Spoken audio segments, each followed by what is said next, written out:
t'inquiète, on parle et tout. C'est juste 15-20 secondes, faut que tu parles aussi. Vas-y, je te laisse parler. Ouais. Bah, oui, je trouve que quelque chose à dire maintenant. À part les barbeaux, alors, qu'est-ce que tu pêches? Bah, à part les barbeaux, on pêche des îles. Ouais, on pêche, ouais c'est ce que j'ai cru comprendre. C'est mon deuxième poisson, en fait, de prédilection. Hein. Les îles, c'est quelque chose que j'adore, quoi. Ok, ouais, c'est ce que j'ai dû comprendre. J'ai compris au travers de notre échange. Et tu pêches un peu le carnassier ou pas? Pas du tout. De temps en temps. De temps en temps. Le carnassier. Ouais. Ok. Bon, ça c'était. Je suis toujours en train d'enregistrer, t'inquiète. Bon, allez. On va lancer la petite annonce. Bon, bah, les amis, ça y est, on vient de faire la préparation du petit live. Donc là, vous découvrez Sébastien. Ça va, Sébastien? Ça va bien, ça va bien. Nickel. Ah ouais, super, ouais. Ça, c'est super. It's coffee time, ouais. C'est pas marqué Titi, mais presque, hein. Ah, on est pas loin. Hein. Voilà, 20h45. Dans le coffee time de Titi, bien sûr. Ça changera pas. T'as vu, je te fais une petite pub. Non, mais ça va le faire. Il n'y a pas de problème. On va passer un super moment. Oui. Ça va être cool sur la pêche du barbeau. Ah, je vais lâcher beaucoup d'informations, donc ça va être très intéressant. Voilà. Et puis, je pense qu'on va noter une date sur le calendrier l'année prochaine parce que j'ai vraiment envie de faire une pêche avec toi. Tu me présentes le barbeau. Ah oui, bien sûr. Tu seras vraiment bienvenu. Pas de souci. Ok. Et bah écoute, je te remercie. Je te souhaite une bonne soirée. Et puis, d'accord. Bah, bonne soirée à toi aussi. Ok, ça marche. Merci. Allez, salut.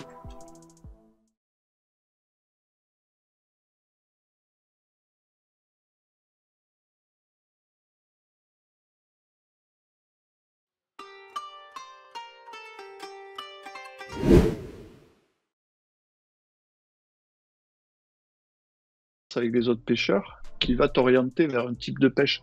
C'est pas vraiment le pêcheur qui va de lui-même va dire je vais faire cette pêche, mais c'est le fait qu'il y ait cette concurrence en fait qui change toute la pêche et toute l'approche. C'est-à-dire que si tu y vas tout seul, tu vas pêcher les carpes parce que tu sais que tu vas les faire et que tu vas les faire venir et ainsi de suite. Mais dès que tu vas aligner 10 bonhommes, ça va plus du tout être la même chose. Et c'est là où, en fait, il y a un choix de raison à faire. C'est-à-dire que tu peux soit passer 5 heures à attendre une carpe qui va faire 10 kilos, qui va hypothétiquement te permettre de gagner, soit avoir une pêche de plaquettes qui, elle, va te permettre de faire 12-15 kilos, voire plus, et qui, elle, te permettra de gagner aussi, quoi. Mais... Ouais, mais même, tu vois, je disais pour la carpe, mais c'était comme tu as fait sur ta vidéo, mais c'était l'approche sur la brème. Je suis certain qu'ils auraient fait de la brème. Parce que c'est des poissons qui sont habitués, en fait, à des noix. Le lac où j'ai fait la vidéo, ça s'y prête à 300% pour pêcher la brème aux méthodes, parce que c'est des beaux poissons, c'est des belles brèmes qui font toutes plus d'1 kilo. C'est peu profond, donc pour le méthode, c'est parfait. Et ça, du coup, voilà, quand en plus de la densité, c'est top, quoi. Ouais. Après, ce qui est intéressant, je trouve, dans ces méthodes, c'est que cette méthode, du moins, la méthode, c'est que c'est facile et que, c'est facile à mettre en œuvre. C'est abordable par tout le monde. Ouais. Et c'est un bon moyen, je trouve, de débuter. Après, c'est casse-gueule aussi parce que c'est très sélectif. Tous les endroits s'y prêtent pas. Tu peux pas prendre tous les poissons, même si ça peut arriver de faire des gardons, c'est quand même pas une pêche très adaptée au comportement des gardons. Voilà, c'est quand même, c'est à double tranchant. C'est facile, mais ça peut aussi avoir un côté trop sélectif par rapport aux poissons. Non, mais par rapport à ce que tu disais, parce que c'est ce qui s'est passé pour moi en fait. C'est que j'ai commencé méthode parce que moi je viens de la carpe. J'ai fait la carpe au cou et tout. J'ai goûté aux méthodes, au feeder, parce que franchement c'est le pied. Ça me rappelle un peu mes souvenirs quand j'étais carpiste, mais on est quand même sur des pêches plus fines, un peu moins grossières, on va dire, vulgairement parlant. Et en plus, tu vois, naturellement, maintenant je passe à la cage. Et je commence à apprendre les montages. Je commence à me gratter un peu la tête aussi pour avoir quelque chose qui soit répétable dans le temps, qui s'en mêle pas. Et du coup, j'ai une approche naturelle en fait.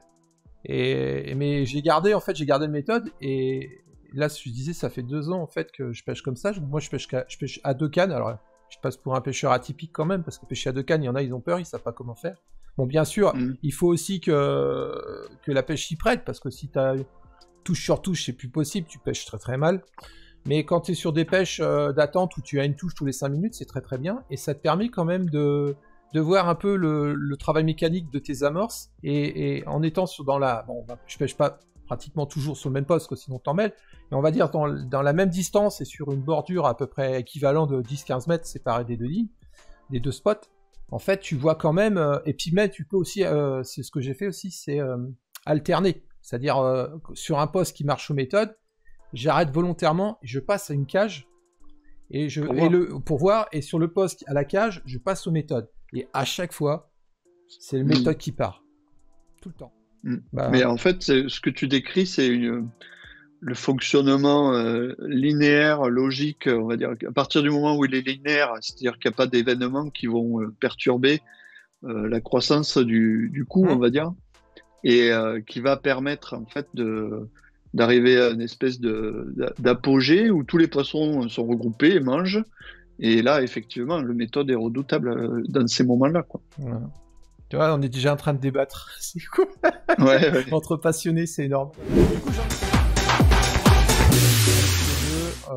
on passe tous les deux. Et puis après, j'ai des changements de caméra. Donc, tu vois, caméra 2. Pour qu'on ait un peu... Pour pas que les gens s'endorment devant l'écran. Ouais, ok, super. La diaporama, donc là, je vais te rajouter parce que t'es pas dessus. Hop, à côté de moi. Voilà, je vais changer. Toc. Donc j'ai été récupérer des photos, l'état de la photo, donc il n'y a pas de problème.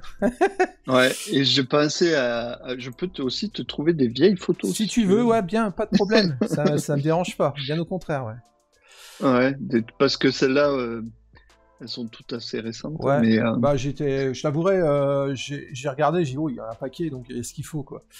Donc, ouais, si tu veux. Parce que j'ai des photos avec, je sais pas, moi, des trucs que j'aime bien. Les barbeaux espagnols que j'avais pris, des pêches en Irlande, des trucs comme ça. Ouais, bah vas-y, hein, c'est ton émission, s'il y a des trucs que tu veux montrer, bien au contraire. Ouais, mais je regarderai, Ouais. Ça me fera plaisir pour moi, de la compétition. Mais la compétition, c'est la compétition. Ouais. Je sais pas si c'est clair ce que je veux dire. Je comprends, bah c'est bien parce que... Pour moi, c'est une façon d'être compétitif et de faire de la compétition. Ouais. Et je trouve ça tellement... J'ai une admiration pour les grands pêcheurs de compétition, les gens qui ont vraiment un nom dans ce milieu, mais un nom et un palmarès, parce que ça demande un tel sacrifice, une telle intelligence, une telle intelligence de situation, une telle adaptation, une telle... que en fait c'est quelque chose qui a une valeur, on se rend pas compte. L'idée, c'est de montrer qu'il y a un domaine d'excellence et qu'on pourrait valoriser ces gens-là qui sont et leur approche qui sont extraordinaires, quoi, extraordinaires. Il n'y a pas d'autre mot. Okay. C'est extraordinaire ce qu'ils font les mecs le dimanche en compétition. Bah, surtout quand tu vois la difficulté et qu'ils arrivent à gratter, à toujours réussir à s'en sortir, quoi. Ouais. Bon, après... puis tous les rouages qu'ils mettent en œuvre pour y arriver, tout le matériel jusqu'où ils vont pour se gratter la tête, pour trouver des trucs. Après, je remets pas en cause leur talent qui est présent en fait, et puis c'est surtout les heures et les heures passées au bord de l'eau toute l'année. Ça, il fait aussi, hein, de toute façon. C'est comme ça qu'on apprend. Bien sûr. Mais il y a quand même une part de chance au tirage au sort.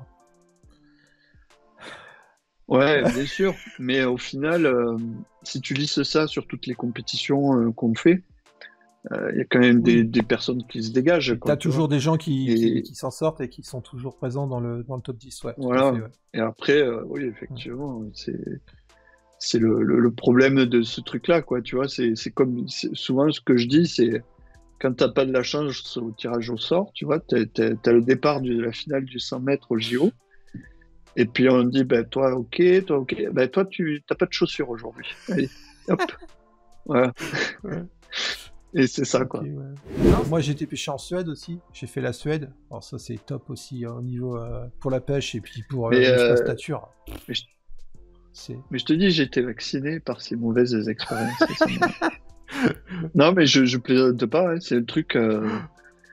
Et puis, je sais pas, la pêche au feeder, on a beau être assis au bord de l'eau et pas bouger de la journée, c'est tellement dynamique, quoi. On a des touches, on fait, on lance. Oui. Tu vois, quand tu pêches le carnassier sur un bateau, tu fais un mouvement de dandinette, moi, c'est la vision que j'en ai. Non, je sais que c'est pas comme ça. C'est pas du tout comme ça. En fait, tu fais. Maintenant, ça ressemble de plus en plus à des pêches de mer, en fait. C'est des dérives qu'on fait surtout.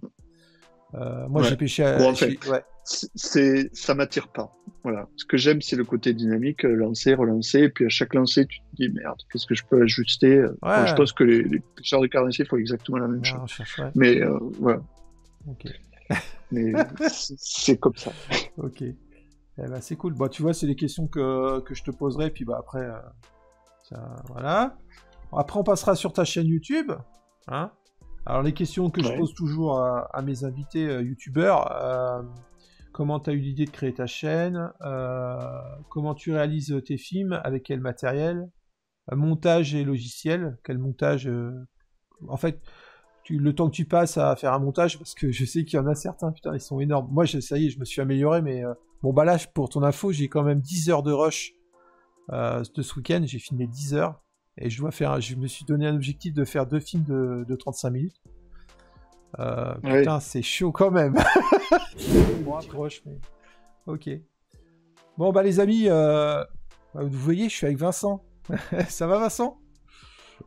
Ouais, ça va. Bon, bah écoutez, vous découvrez la bande-annonce, hein, et vous découvrez mon futur invité sur le Coffee Time de Titi.